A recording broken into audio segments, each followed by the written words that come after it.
Adolescent लड़की आती है जिसको बहुत गम्स में ब्लीडिंग हो रही है या बहुत गम्स स्वॉलन है, तो हम उनको बोलते हैं कि पीसीओडी की जांच कराइए, अपनी हार्मोनल जांच कराइए। तो न सिर्फ मुंह का एक एग्जामिनेशन हमको बताता है कि ओरल हेल्थ कैसी है, आपकी जनरल हेल्थ कैसी है, इसका भी एक छोटा सा इंसाइट तो देके जाता है। ओरल हेल्थ को लोग इग्नोर करते हैं, तो क्या इसके दुष्परिणाम हो सकते हैं? रिहैबिलिटेशन बहुत ज़रूरी है। हम टूटा हाथ लेके नहीं जी सकते, तो हम टूटा दांत लेके भी नहीं जी सकते। हमें जो टूथब्रश है वो कितने टाइम से बदल लेना चाहिए? मैक्सिलोफेशियल सर्जरी आपके फेस को चार चांद लगाने के लिए है।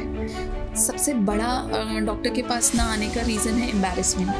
कैंसर से पहले होने वाली समस्या, प्री कैंसरस लीजन, तो ये एक सीधा सीधा मिरर है पेशेंट को बताने के लिए कि आप बहुत जल्दी कैंसर की गोद में जाने वाले हैं। Welcome to C news Bharat podcast. मैं ऋचा सिंह। आज हम एक बड़े और महत्वपूर्ण विषय पर चर्चा करने जा रहे हैं और वो विषय है oral health and maxillofacial surgery. दांत हमारे व्यक्तित्व में महत्वपूर्ण भूमिका निभाते हैं और हम दांतों के प्रति कभी कभी बहुत लापरवाह हो जाते हैं। हम दांतों से जुड़ी समस्याओं को गंभीरता से नहीं लेते हैं और आने वाले समय में तमाम समस्याओं से जो दांतों से जुड़ी होती हैं उनसे ग्रसित हो जाते हैं। और इस विषय पर चर्चा बहुत ज़रूरी है। इस विषय पर बात करने के लिए आज हमारे साथ मौजूद हैं उत्तर प्रदेश की जानी मानी डेंटिस्ट डॉक्टर गार्गी। डॉक्टर साहब, बहुत बहुत स्वागत है आपका। Thank you so much. Doctor Gargi dentist होने के साथ मैक्सिलोफेशियल सर्जन भी हैं, तो आज हम जानेंगे कि क्या है मैक्सिलोफेशियल सर्जरी। डॉक्टर साहब, मैक्सिलोफेशियल सर्जरी के बारे में बताइए सबसे पहले। ठीक है, तो हम बिल्कुल शुरुआत से बात करते हैं। हमारा ग्रेजुएशन होता है डेंटिस्ट्री में, जिसको हम कॉमन भाषा में BDS कहते हैं, और इसमें 8 विभाग होते हैं। तो एक विभाग हमारा भी होता है जिसको हम ओरल एंड मैक्सिलोफेशियल सर्जरी कहते हैं। इसमें हमारे चेहरे से रिलेटेड सभी सर्जरियाँ आती हैं, चाहे जबड़ा हो चाहे फेस हो, हर प्रकार की सर्जरियाँ इसमें हम कर सकते हैं। एक्सीडेंटल केसेस हो गए, कोई इन्फेक्शन हो गया, पस हो गया, सिस्ट हो गया, ट्यूमर हो गए, तो सभी केसेस ऑपरेट होते हैं मैक्सिलोफेशियल सर्जरी में। तो बेसिकली मैक्सिलोफेशियल सर्जरी आपके फेस को चार चांद लगाने के लिए है। बिल्कुल बिल्कुल। डॉक्टर साहब, ओरल हेल्थ को लोग इग्नोर करते हैं, तो क्या इसके दुष्परिणाम हो सकते हैं? एक बहुत पुरानी धारणा है कि दांत ही तो हैं। जितना हमें समझ में आया अपनी प्रैक्टिस में कि लोग इसको बहुत केयरलेस एटीट्यूड से लेते हैं कि एक गिर जाएगा तो 32 है ना कोई तो काम कर ही जाएगा। बट एक दांत का रिप्लेसमेंट दूसरा दांत नहीं है। बिल्कुल बिल्कुल। और सबसे इम्पॉर्टेंट बात यह है कि अगर आप खा नहीं पाएंगे, अगर आपके पास दांत नहीं है और अगर आप एक प्रॉपर न्यूट्रिशन नहीं ले पाएंगे, आई डोंट थिंक आप एक हेल्दी लाइफ कंडक्ट कर सकते हैं। तो ओरल हेल्थ बहुत ज़रूरी है इस लिहाज से भी, और इसलिए भी बहुत ज़रूरी है कि जो हमारा ओरल हेल्थ है वो मिरर है आपके पूरी बॉडी का। तो आपकी बॉडी में हर छोटी बड़ी चेंजेस ओरल हेल्थ पे आके दिखते हैं। डॉक्टर साहब, कई बार लोग एक दूसरे का जूठा खा लेते हैं, जैसे फैमिली में ही हैं और या ऑफिस में हम वर्क कर रहे हैं तो जूठा खा लेते हैं, तो क्या उससे भी कुछ नुकसान होने की संभावना होती है दांतों को लेकर? इसको ऐसे समझने की कोशिश करते हैं। ओरल कैविटी को हम नोन अननोन में क्लासिफाई करते हैं। अगर कोई आपका नोन रिलेटिव है जिसकी हिस्ट्री आपको पता है, आप हिस्ट्री रोल बैक कर सकते हैं, आप उनका आराम से खा सकते हैं। पर अगर आप किसी अननोन स्ट्रेंजर से मिल रहे हैं जिसको आपको कुछ नहीं पता है, you know nothing about oral history of उस एक पर्टिकुलर इंसान की, तो थोड़ा बचना चाहिए, क्योंकि हमारे मुंह में बहुत तरह के बैक्टीरियाज हैं। कई अच्छे बैक्टीरिया हैं, गुड बैक्टीरिया में भी आते हैं, कुछ बैड बैक्टीरिया भी हैं।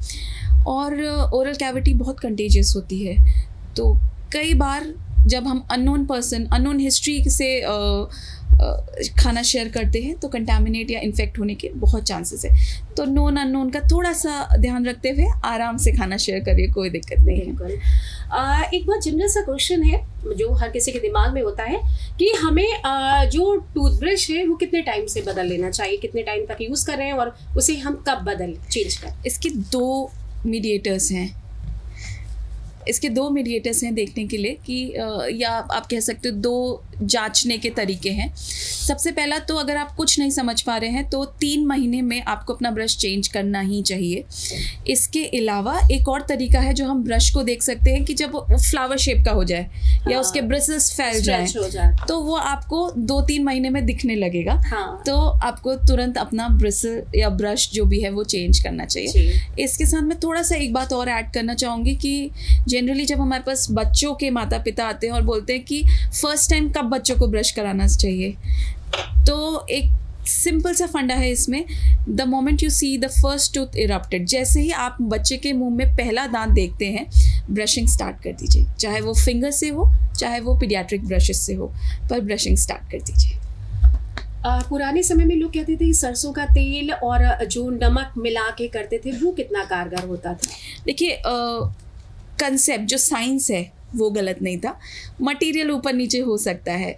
जो वो मसाज बोलते थे बेसिकली उसका पर्पस होता था ब्लड सप्लाई बढ़ाना, जो हमारा आज भी साइंस सेम ही है। ब्लड सप्लाई जितना ज़्यादा ओरल कैविटी में जाएगी ओरल कैविटी उतनी हेल्दी रहेगी, तो इसलिए मसाज तो नेसेसरी है।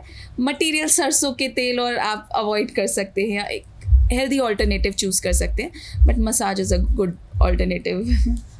डॉक्टर साहब मार्केट में अगर हम जाते हैं तो तमाम सेंसिटिविटी वाले, कुछ वाइटनिंग बढ़ाने वाले तमाम तरीके के ब्रांड्स हैं जो कि कहते हैं हमारे दांतों के लिए बहुत अच्छे हैं, जिनसे जो टूथपेस्ट की बात मैं कर रही हूँ कि आप ये टूथपेस्ट यूज़ करिए तो आपकी वाइटनिंग अच्छी हो जाएगी दांतों की, और ये यूज़ करिए तो सेंसिटिविटी कम हो जाएगी। तो ये कहाँ तक क्या है, मिथ है, सही है, क्या है, और कौन सा यूज़ करना चाहिए?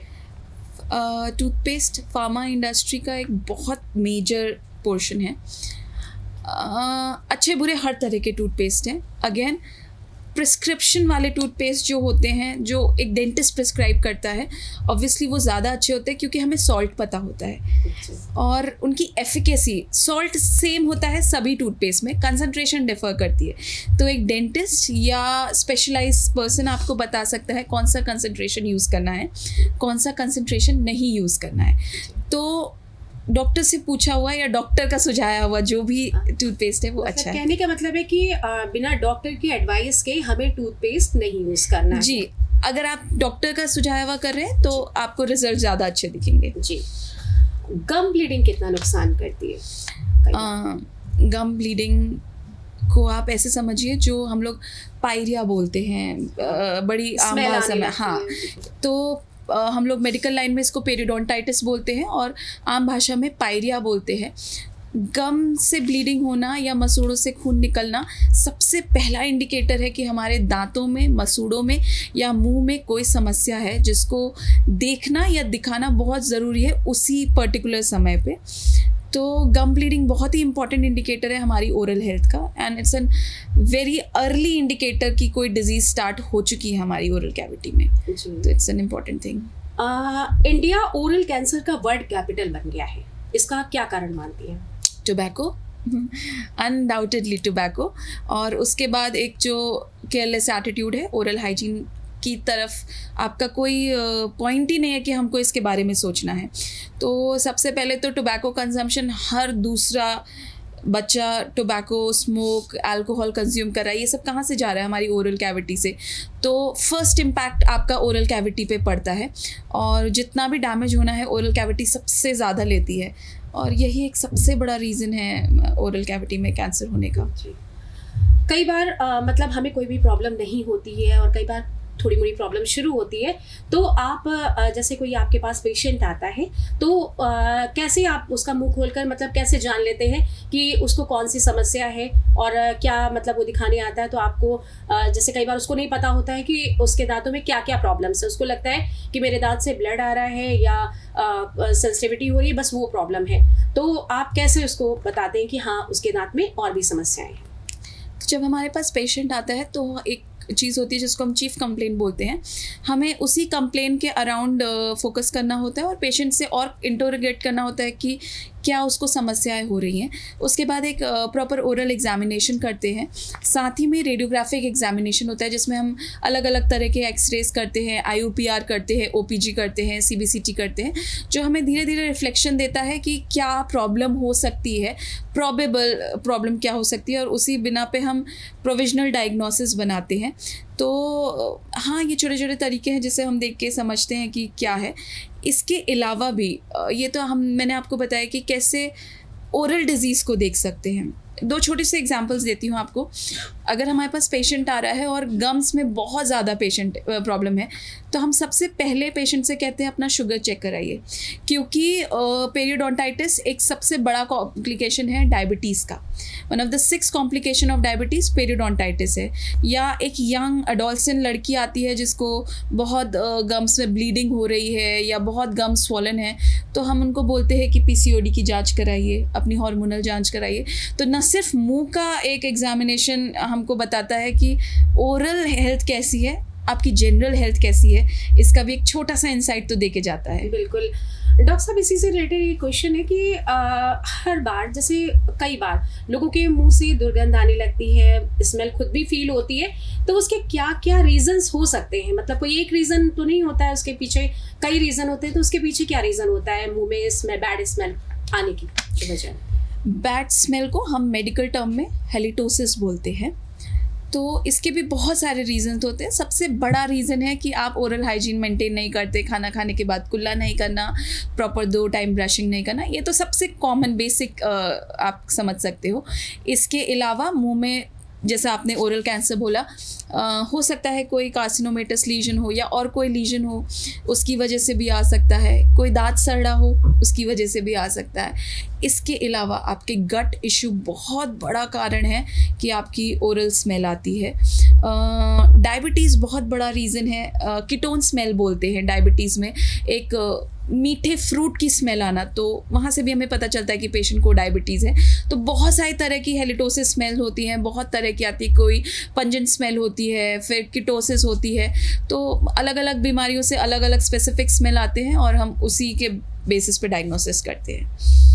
अच्छा, जैसे कई बार जैसे लोग ना कुछ प्रॉब्लम हुई तो उसको सीरियसली नहीं लेते हैं। उनको लगता है कि मतलब ब्लड आ रहा है या स्मेल आ रही है या दांत थोड़ा सा हिल रहा है, कई बार ऐसा फील होता है, या सेंसिटिविटी हो रही है, तो उसको सीरियसली नहीं लेते हैं।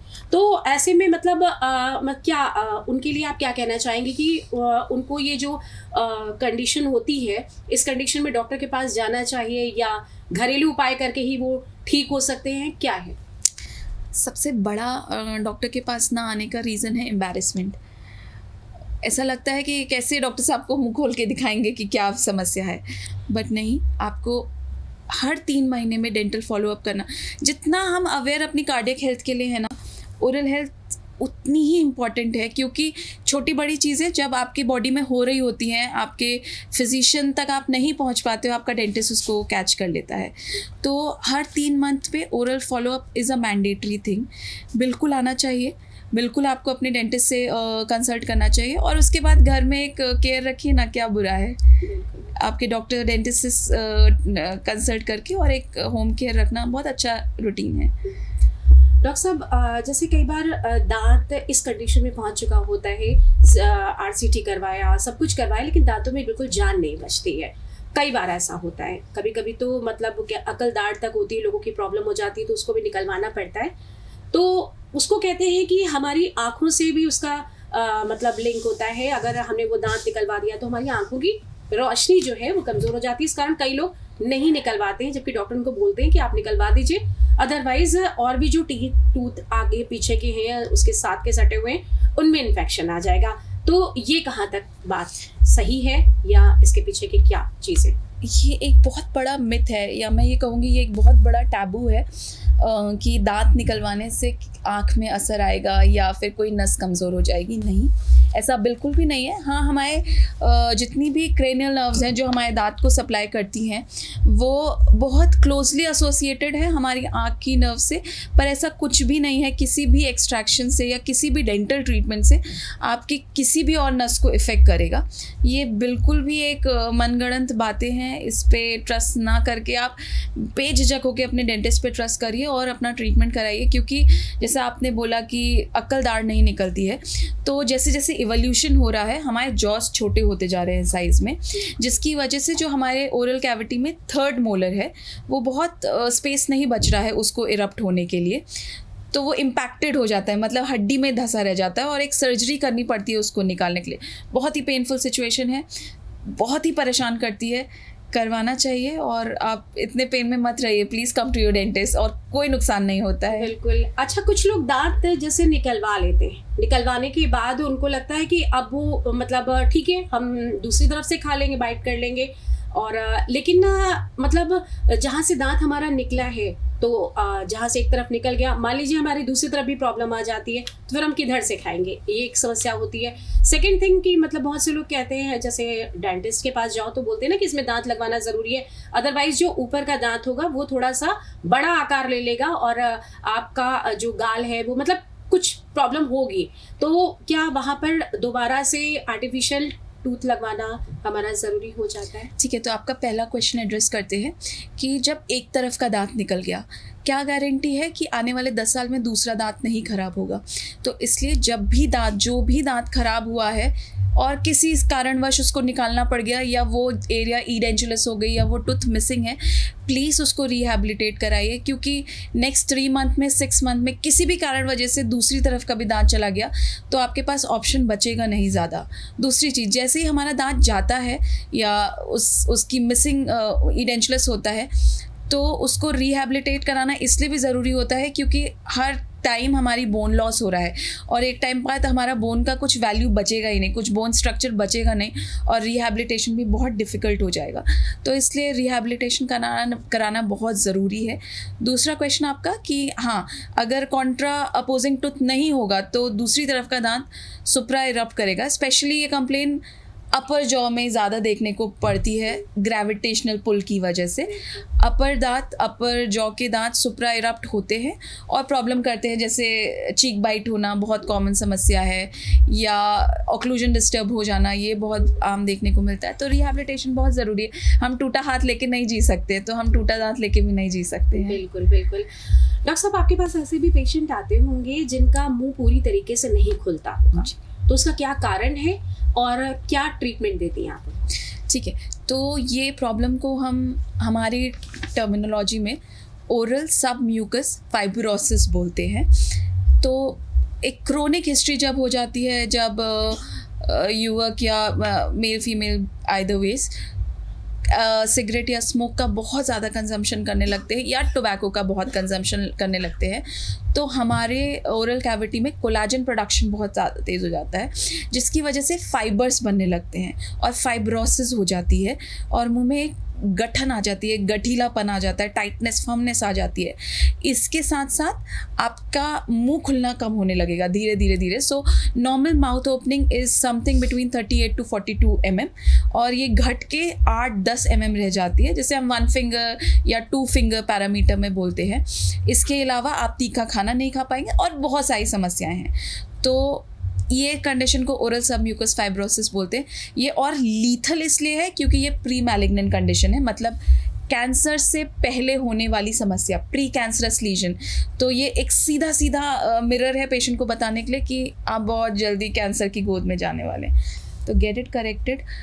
दवाइयों से, इंट्रालीजनल इंजेक्शंस, एडवांस ट्रीटमेंट्स हैं, लेज़र्स हैं एंड सर्जरी तो अपने पास है ही conventional treatment, but get it operated, get it treated, क्योंकि नहीं पता कभी ओरल कैविटी में ये मैलिग्नेंसी में कन्वर्ट हो जाए, वी कैन नॉट से। तो ये बहुत नेसेसरी है। मैक्सिलोफेशियल सर्जरी को लेकर आपका क्या एक्सपीरियंस रहा है? Beautiful, wonderful. इट हैज़ कोई इंसिडेंट बताइए इससे। ओके, स्टार्ट करती हूँ मैं 2 लाइन से। Saving faces, saving lives. तो आपका फेस आपकी पर्सनालिटी है, आप कैसे सामने वाले को दिखेंगे या आपका फेस डिटरमाइन करता है, आपकी पर्सनालिटी ऑरा का बहुत इंपॉर्टेंट हिस्सा है। तो हमारे पास लास्ट 3 मंथ पहले एक 22 साल के आए थे, तो वो ईद के टाइम पे ही आए थे और कुछ एक्सीडेंट हो गया था ट्रक से, मेजर एक्सीडेंट, और उनका राइट साइड फेस का पूरा ख़त्म हो चुका था। मतलब पहचानना मुश्किल हो रहा था कि गाल का कौन सा टुकड़ा किधर पड़ा हुआ है, हड्डियाँ पूरी तरीके से क्रश हो गई थी। तो हम वो केस जब देखे तो लगा कि कितना ला पाएंगे, कितना आ पाएगा, बहुत इनडेफिनेट था क्योंकि इतना डैमेज हो चुका था। आफ्टर ऑल हम भी सर्जन ही, वी आर नॉट गॉड्स ना, तो नहीं, बहुत इनडेफिनेट था। बट देन वी स्टार्टेड, हमने सर्जरी किया और एक्सटेंसिव सर्जरी, कुछ 6 घंटे की सर्जरी रही थी उनकी, बोन ग्राफ्ट्स लेके, और हमने उनका पूरा फेस ठीक किया। वो बंदा जब होश में आया था 3 दिन बाद, उनका हमसे एक ही पॉइंट था कि नेक्स्ट ईद में उन्होंने एक फ़ोटो मुझे दिखाया था अपने फ़ोन पे, उन्होंने मैं नेक्स्ट ईद पे ऐसा दिखना चाहिए। और ईश्वर की इच्छा थी कि जब हमने 1 साल बाद उनको ईद पे फॉलो अप किया था तो उन्होंने हमें फ़ोटो के साथ दिखाया कि मैम हम बिल्कुल वैसे ही दिख रहे हैं। तो एक बहुत ही ब्यूटीफुल मेमोरी है उस केस की हमारे साथ। अच्छा, मतलब आपको अच्छा एक्सपीरियंस रहा इस सर्जरी के साथ साथ? डेफिनेटली, पेशेंट अगर हमारे हिसाब से कोऑपरेट करे, देखिए बहुत लंबा टाइम लगता है फेस को वापस उतना लाने में। सिर्फ 6 घंटे की 8 घंटे की सर्जरी आपको वापस नहीं लाती है। 3 घंटे लगते हैं बोन को बनने में, उसके बाद 6 महीने लगते हैं सॉफ्ट टिश्यू को, फिर बॉडी एडजस्ट करती है, इम्प्लांट्स पड़े हुए हैं मुंह में, तो मतलब इट्स अ लॉन्ग प्रोसेस। तो पेशेंट को बहुत ही इत्मीनान से हमारे साथ कोऑपरेट करना पड़ता है। आते हैं बट बहुत लंबा टाइम लगता है। इसके साथ मैं एक बात और ऐड करना चाहूँगी, मैक्सिलोफेशियल एक बहुत अच्छी सर्जरी है, specially RTA cases, road traffic accident cases में। Please slow down, speed slow करें, हेलमेट ज़रूर पहने। फेस है तो सब कुछ है, बिल्कुल सबसे ज़्यादा फेस पे ही आ जाता है हमारे जी। और मैक्सिलोफेशियल का एक सबसे बड़ा जो आपको त्याग करना पड़ता है जब मैक्सिलोफेशियल सर्जरी होती है, तो हम आपका मुंह क्लोज कर देते हैं फॉर नेक्स्ट 3 मंथ्स और 2 महीने तक। तो आप 2 महीने तक कुछ नहीं खा सकते। You have to be completely on liquid diet, सिर्फ स्ट्रॉ से दूध, दही, पानी, छाछ, मट्ठा सिर्फ ये पी सकते। इमेजिन करिए ये कैसा है कि आपके सामने खाना रखा और आप खा नहीं सकते। तो बहुत ही पेनफुल सिचुएशन है, बुरा लगता है, लेकिन पेशेंट के लिए ज़रूरी है। बिल्कुल। डॉक्टर साहब, एक क्वेश्चन और है कि जैसे RCT कराने के लिए कभी कभी मतलब बच्चों की भी RCT के लिए डॉक्टर्स बोल देते हैं कि इसकी RCT होगी, इसकी कैविटी बहुत ज़्यादा हो गई है, ठीक है, 13-14 ईयर्स का बच्चा है, तो वो मिल्क टूथ अगर नहीं है तो मतलब वो बच्चों की RCT किस एज में करानी चाहिए? वो उनको कहीं उनके लिए हार्मफुल तो नहीं आगे चल के, या मतलब कुछ और ट्रीटमेंट ऐसे होते हैं जो बिना RCT कराए सही हो सकते हैं? हाँ, बच्चों की RCT को हम पल्पेक्टमी बोलते हैं। थोड़ा सा बड़े लोगों की RCT से डिफरेंट होती है रूट कैनाल ट्रीटमेंट से, और नेसेसरी इसलिए है क्योंकि जहाँ पे हमारे मुंह में बच्चों के प्राइमरी या मिल्क टीथ पड़े हुए हैं, उसी के जस्ट नीचे हमारे परमानेंट टीथ पड़े हुए हैं, तो इन्फेक्शन सीधे पर्कुलेट कर रहा है, सीधे नीचे जा रहा है। तो इसलिए बच्चों की RCT बहुत ज़रूरी हो जाती है। बच्चों में केरीज या कीड़ा बहुत कॉमन देखने को मिलता है, just because of nursing caries बोलते हैं या मिल्क बॉटल केरीज बोलते हैं। दूध का कंजम्पशन बहुत ज़्यादा होता है, तो बच्चों में रैम्पेंट केरीज बहुत कंटेजियस होती है। एक दांत खराब हुआ, एक साथ 6-7 दांत खराब कर देगा। तो जैसे ही आपको पहला इंसिडेंट दिख रहा है कि कीड़ा लग चुका है, प्लीज़ उसको कराइए, तभी के तभी उसको फिल कर लेंगे ना तो RCT करने की ज़रूरत नहीं पड़ेगी। और फिर जब इन्फेक्ट हो ही गया है तो पल्पेक्टमी कराना मैंडेटरी हो जाता है। स्पेस भी मेंटेन करके रखना है क्योंकि डेसिडुअस टूथ या प्राइमरी टूथ, मिल्क टूथ बहुत ज़रूरी है, अदरवाइज़ गैपिंग हो जाएगी या फिर बहुत क्राउडेड हो जाएंगे आपके आगे आने वाले दांत। और दूसरा, इन्फेक्शन सीधे परमानेंट टूथ को ख़राब कर रहे हैं। तो एक पेशेंट आई थी हमारे पास, 8-9 साल की बच्ची आई थी, उसका दूध का दांत पूरा ख़राब था, नहीं ट्रीटमेंट कराया, वो दांत गिर गए, दूध के दांत गिर गए। और जब उनके परमानेंट दांत आए, मतलब परमानेंट मोलर्स आए चारों, तो बाय द एज ऑफ 10 उसके चारों मोलर्स की RCT हो गई थी और कैप लगा था। Imagine, it's a horrendous situation कि 10 साल की बच्ची की RCT और कैप लगे हुए हैं। तो इसलिए बहुत नेसेसरी है कि दूध के दांतों का भी उतना ही ध्यान रखा जाए जितना अडल्ट टूथ का ध्यान रखना चाहिए। क्योंकि खान पान हमारा ऐसा है और बच्चे भी फास्ट फूड की तरफ भागते ही भागते, हम कितना भी अवॉइड करें बच्चे खाते ही खाते, और लाइफ स्टाइल भी इस तरीके की है, तो बच्चे खुद से बहुत अवेयर कई बार नहीं होते हैं। तो मतलब पहले से क्या क्योर कर सकते हैं कि कैविटी हो ही ना? दो तीन चीज़ों को लेके आप थोड़ा सा कॉशियस हो सकते हैं। हर मील के बाद बच्चे को कुल्ला कराइए, स्पेशली जितना भी मिल्क, लैक्टोज, शुगर, जितना भी स्टार्ची फूड दे रहे हैं, इसके बाद हर समय कुल्ला होना ज़रूरी है। दूसरा important point, in between snacking, जैसे हमने सुबह ब्रेकफास्ट किया, लंच किया, डिनर किया, बीच में बच्चे स्नैकिंग, जो मिड मील स्नैकिंग होती है, बहुत ख़राब है किसी के लिए भी, बच्चे नहीं बड़ों के लिए भी बहुत ख़राब है। Late night snacking, mid night snacking, mid meal snacking, इसको अवॉइड करिए। और अगर कर भी रहा है बच्चा तो मेक श्योर कि रिंसेस हो, ओरल रिंस हो, कुल्ला कराइए, बहुत ज़रूरी है। स्टार्ची स्टिकी फूड जितना अवॉइड कर सकते हैं, जितना भी, जैसा आजकल फ्राइज़ हो गए, बर्गर हो गए, pizza, Maggi, pasta, avoid it is just so deleterious for our health. बहुत ख़राब है बच्चों के दांतों के लिए। बिल्कुल बिल्कुल। कई बार बच्चे जो हैं वो टूथब्रश कर लेते हैं, मतलब वो दिन में 2 बार कर रहे हैं, सुबह शाम, लेकिन उसके बावजूद कैविटी हो रही है, क्योंकि एक दांत इन्फेक्टेड हुआ तो वो दूसरा दांत भी इन्फेक्ट हो जाता है उससे, तो उसके लिए क्या करें? देखिए, पहले कॉज समझना पड़ेगा। अगेन, जैसा मैंने बताया, रैम्पेंट केरीज या फिर मिल्क टूथ केरीज बोलते हैं। बच्चा दूध बहुत कंज्यूम करता है तो एक साथ बहुत सारे टीथ इम्पैक्ट होते हैं, दूध पूरी ओरल कैविटी में जाके फैलता है। उसके बाद हम कुल्ला नहीं करते हैं बिल्कुल भी। मम्मी भी, पेरेंट्स भी बहुत लाड प्यार में रख रहे हैं कि पी लिया तो ठीक है, कुल्ला नहीं कराया। तो एक तो रीज़न ये है। दूसरा एक और इम्पॉर्टेंट रीज़न है जिसको हम जेनेटिक बोलते हैं। अमूमन हम देखते हैं कि जब बच्चा हमारे पास आता है तो हमें हिस्ट्री मिलती है, आइदर मदर और फादर, किसी की ओरल हेल्थ या बहुत ख़राब है तो वो बच्चे को जेनेटिक मिलती है, क्योंकि एक सर्टेन बैक्टीरिया जो प्रोटोटाइप है वो हम इनहेरिट करते हैं अपने मदर या फादर से, जिसकी वजह से भी देखने को मिलता है। तो आपने बहुत महत्वपूर्ण जानकारी हमारे दर्शकों के साथ साझा की, और हम उम्मीद करते हैं कि ओरल हेल्थ और मैक्सिफेशियल सर्जरी के बारे में आपको जो क्यूरीज होती हैं कि क्या होता है मैक्सिफेशियल सर्जरी और ओरल हेल्थ में हम किन किन चीज़ों का पहले से ही ध्यान रखकर उन चीज़ों से बच सकते हैं, जिससे आने वाले दांतों में जो हमारी समस्याएं आ सकती हैं उनको हम रोक पाएँ।